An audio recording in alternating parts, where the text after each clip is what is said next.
So this week we are going to cut back on our carb intake. As you can tell by what's in the pan, we're not necessarily cutting down on the calories at all.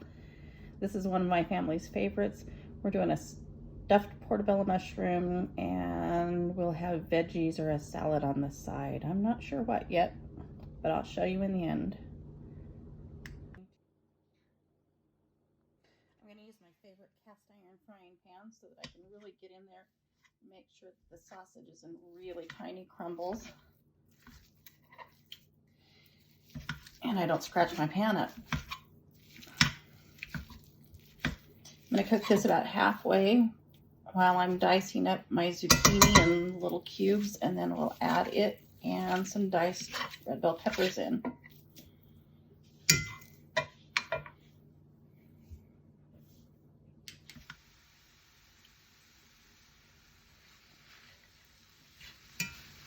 We're going to go ahead and let that cook down quite a bit so the zucchini is pretty well dissolved almost in it.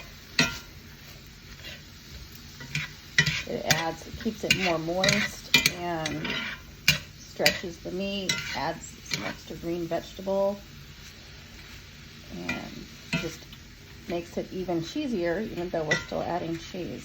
There's something about zucchini that its texture lends to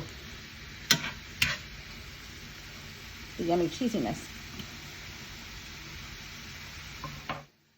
I use a nice big spoon to clean out the gills from the portobello mushrooms, and then I will put them on a cookie sheet to be filled when we're ready.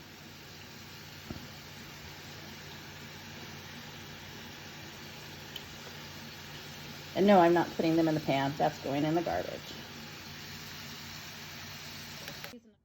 I'm going to put a lid on that and let it simmer for about 10 minutes or so. Let that zucchini cook down really well. And then I'm going to mash it again and then add the cream cheese, which is what makes it so naughty and so yummy. So now the zucchini is just about translucent. It'll mash on through there. And I don't season this very much because the sausage has so much seasoning, so I don't add any salt. I do add a little bit of pepper though.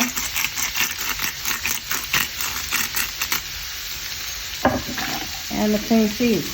I'm sure there's a better way of doing this, keeping it up so it incorporates faster. Something, but I just like my trusty potato masher. The fewer things that I could use and dirty in the kitchen, the better, because I don't like to clean it.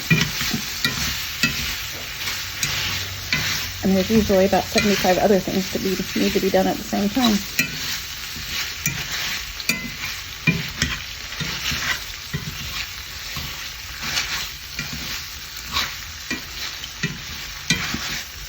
Once this is all mixed in together, then we'll spoon it into the mushrooms.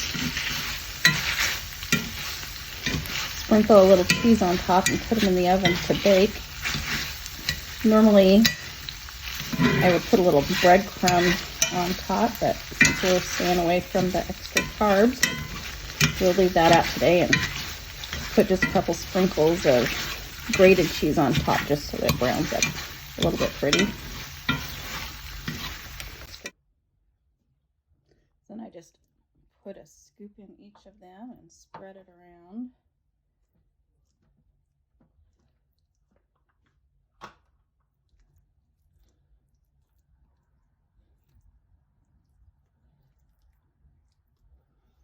And this is going to feed 5 of us tonight.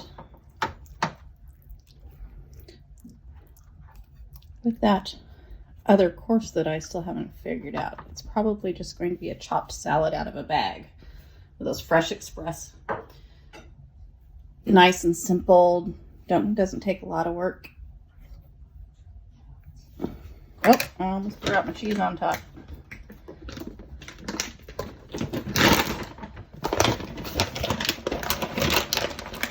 It's already cheesy enough that this is just basically almost more of a garnish than a flavor enhancer.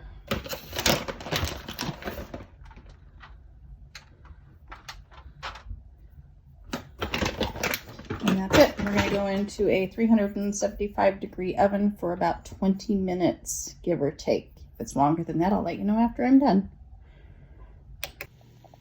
Here's a teen plate. And here's a daddy-sized plate.